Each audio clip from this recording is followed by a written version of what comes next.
महायुतीच्या जागा वाटपावर उद्या शिक्कामोर्तब आहे। आज अजित पवार उद्या महायुतीचे नेते अमित शहा यांची भेट घेणार आहे। शहांसोबतच्या बैठकीनंतर उमेदवारांची घोषणा होण्याची शक्यता आहे।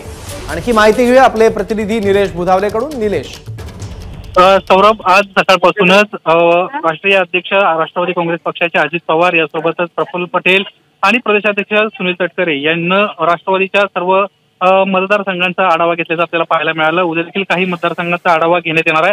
मात्र प्राथमिक जे जागा वाटपांसंदर्भातली आहे ती चर्चा कुठेतरी पार पडलेली दिसते, कारण उद्याच जागा वाटपांसंदर्भामध्ये शिक्कामोर्तब होण्याची शक्यता आहे। कारण आज रात्री 8:30 वाजता राष्ट्रवादीचे अध्यक्ष अजित पवार हे केंद्रीय गृहमंत्री अमित शहा यांची सह्याद्री अतिथीगृह येथे भेट घेणार आहेत। त्यावेळेस मुख्यमंत्री असतील, दुसरे उपमुख्यमंत्री देवेंद्र फडणवीस देखील असतील आणि जागा वाटप नेमक्या कोणकोणते असणार आहेत याबाबत अंतिम यावर शिक्कामोर्तब होण्याची शक्यता आहे।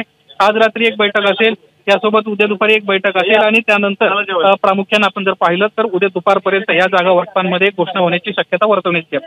सौरभ, ठीक आहे निलेश, धन्यवाद या माहितीबद्दल। एबीपी माझा, उघडा डोळे बघा नीट।